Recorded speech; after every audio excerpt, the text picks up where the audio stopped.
Le Havre est l'un des champions qui ont marqué l'histoire du prix du Jockey Club. Il signe en 2009 la première grande victoire de sa carrière.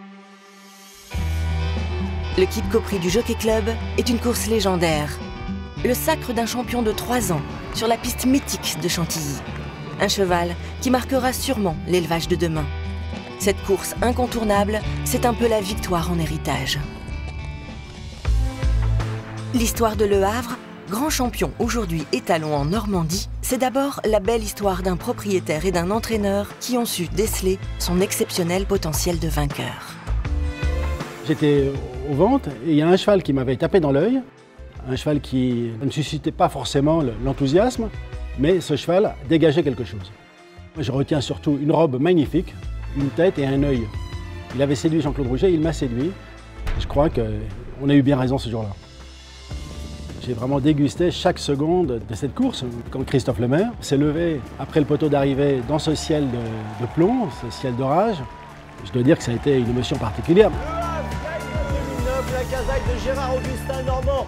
Alors Le Havre, c'est un pédigré qui mélange vitesse et tenue. C'est un cheval qui est très attachant, c'est un cheval qui a changé des vies entières. Et dès la première génération, il a produit une pouliche qui s'appelle Avenir Certain, qui a grandi au Haras et qui a gagné la poule d'essai des pouliches et le prix de Diane. Et il a répété cet exploit 2 ans après avec la Cressonnière qui a gagné les 2 mêmes courses.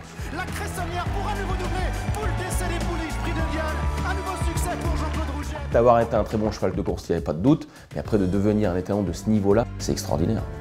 Je crois que c'était surtout un compétiteur, un gagneur. Il a su léguer cette force physique et mentale. On dit qu'il signe ses produits, qui ont souvent la même robe, et surtout cette capacité à passer une nouvelle vitesse dans les 200 derniers mètres. À partir de Le Havre, les éleveurs ont pris conscience que c'était souvent plus intéressant d'aller à de bons étalons en France. Il a laissé cette trace qui est durable dans l'élevage et dans l'étalonnage français. Le Havre est une forme de miracle pour moi, et en tout cas, il a changé ma vie depuis 10 ans.